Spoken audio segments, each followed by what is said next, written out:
जो इतिहास समझने से हमारी प्रोग्रेसिव पॉलिटिक्स को ठेस पहुंचती हो, उस इतिहास को इतिहास ही रहना चाहिए। तब हमें लगता है हाँ, ये परिवर्तन हुआ है, ये परिवर्तन हुआ है। और इस परिवर्तन को आगे बढ़ाने के लिए पिछली सरकारें अपने आप तक सीमित थी। बीजेपी कानून मानने वाली नहीं है, बीजेपी अधिकारों को छीनने वाली है, संविधान पे चलने वाली नहीं है। उनके लिए समाज को बांट करके केवल परिवार का विकास कर रहे थे। अब फिर हम सब लोगों को मिलकर के भारतीय जनता पार्टी बनाएंगे। आग की कीमत क्या चुकानी पड़ती थी दोनों समुदायों को, वे भुक्तभोगी ही इस बात को जानते थे। एक बात दिमाग में आप डाल लो, योगी जी को कुछ नहीं आता है। गमछा ओढ़कर अखिलेश यादव मंच पर आए, पर इस बार नियत साफ नहीं थी। इरादा था धर्म पर सियासत करने का और निशाना थे योगी आदित्यनाथ। गमछा जगन्नाथपुरी से लाया गया था, लेकिन गमछा तो सिर्फ एक बहाना था। असली मकसद था अपनी फेल होती राजनीति को हिंदू कार्ड के जरिए दोबारा जिंदा करना। अखिलेश यादव बोले, योगी जी अभी तक पूरी नहीं गए। अगर मैं भाजपा में होता तो कहता कि वो हिंदू नहीं है। क्या अब अखिलेश बताएंगे कौन हिंदू है और कौन नहीं? क्या ये वही अखिलेश नहीं है जिन्होंने श्री राम के अस्तित्व पर सवाल उठाने वालों का समर्थन किया था? क्या ये वही नहीं है जो राम मंदिर आंदोलन का विरोध करते रहे, जो बंगाल में हिंदुओं की हत्या पर चुप रहते हैं, जो बांग्लादेश में हिंदुओं पर अत्याचार पर एक शब्द नहीं बोलते? वो आज योगी आदित्यनाथ को धर्म सिखा रहे हैं। नमस्कार, आप देख रहे हैं आए उन भारत और मैं हूं आपके साथ तनीषा भारद्वाज। राजपाट आए चले गए, कभी किसी का राज था, मुगलों ने राज कर लिया, फिर मुगलों का राज चला गया, अंग्रेजों ने राज कर लिया, फिर हम सब हिंदुस्तानी मिलकर के अंग्रेजों को हटा दिया, अब फिर हम सब लोगों को मिलकर के भारतीय जनता पार्टी बनाएंगे। योगी जी आगरा आंदोलन के द्वारा बताया, एक बात दिमाग में आप डाल दो, योगी जी को कुछ नहीं आता है। आपको याद है उन्होंने सदन में कहा था 46 में 56, याद है आपको? 46 में 56। वो जीरो को जानते ही नहीं, जीरो क्या होता है। वो अंडा और जीरो को जानते नहीं है। और अगर संविधान को जाना होता है तो क्या वो डंडे की बात करते? क्या वो डंडे की बात करेंगे? क्या विधानसभा में जाकर ठोक दो, और ठोक दो तो असर क्या हुआ? समाजवादी पार्टी के अध्यक्ष अखिलेश यादव ने एक बार फिर हिंदू धर्म पर तंज कसते हुए अपने राजनीतिक एजेंडे को आगे बढ़ाने की कोशिश की।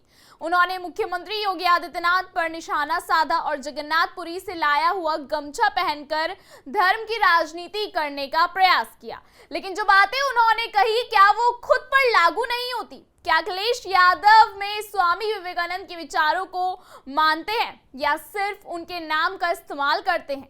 अखिलेश यादव ने कहा कि वो जगन्नाथपुरी गए और वहां से गमछा लाकर पहन रहे हैं ताकि योगी जी को याद दिला सके कि वो वहां नहीं गए।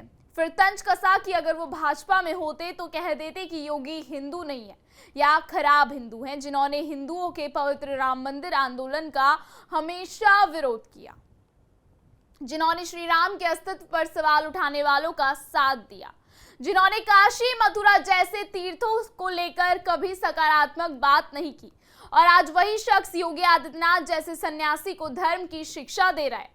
योगी आदित्यनाथ वही व्यक्ति हैं जिन्होंने प्रयागराज में भव्य महाकुंभ का आयोजन कराया, जिसके आयोजन की विश्व भर में तारीफ हुई। योगी वही है जिनके नेतृत्व में अयोध्या में श्री राम का निर्माण हो रहा है। योगी वही है जिन्होंने हिंदू सांस्कृतिक धरोहर को पुनर्जीवित किया और विश्व स्तर पर उसका गौरव बढ़ाया।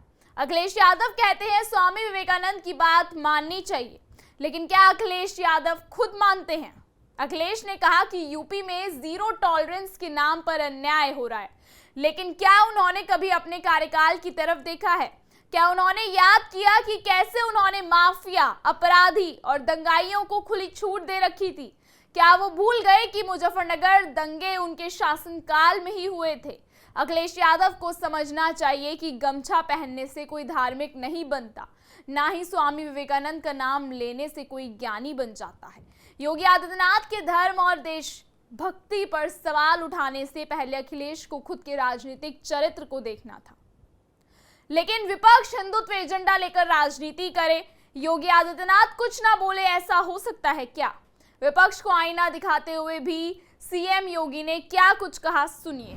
आज जो भी आता है गोरखपुर में कहता वाह विकास हुआ है, जो कोई भी आज वाराणसी जाता है कहता विकास हुआ है, जो कोई प्रयागराज जाता है कहता विकास हुआ है, जो कोई भी लखनऊ आता है वो कहता है विकास हुआ है, जो कोई भी मेरठ जाता है, नोएडा, ग्रेटर नोएडा, गाजियाबाद, किसी भी जिले में जाता, बरेली, आगरा, कानपुर, झांसी, जहां कहीं भी कोई जाएगा वहां जाकर के देखने के लिए मजबूर होता है और कहता है वाह कितना साफ और सुथरा है, विकास हुआ है, उत्तर प्रदेश नई पहचान बना रहा है।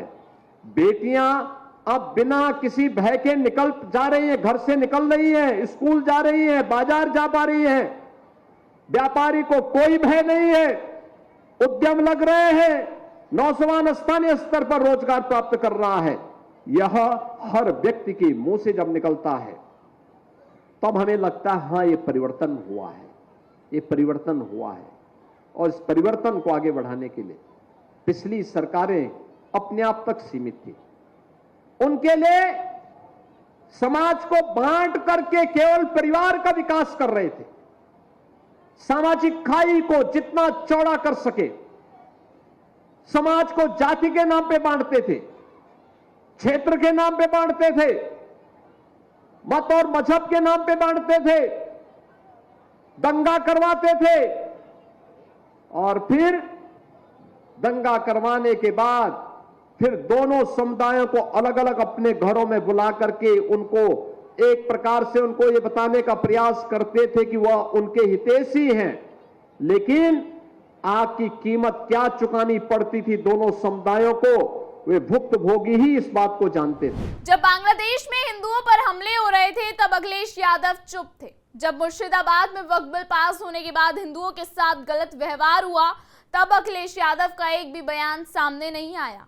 योगी आदित्यनाथ ने कभी धर्म का दिखावा नहीं किया, उन्होंने उसे जिया है। राम मंदिर, महाकुंभ, कानून व्यवस्था और हिंदू संस्कृति की रक्षा, ये सभी बातें उस विचार से बने योगी की पहचान है जिसे अखिलेश जैसे नेता समझ नहीं सकते। फिलहाल इस खबर में इतना ही। इस खबर पर आप क्या सोच रखते हैं हमें कमेंट सेक्शन पे जरूर बताइएगा।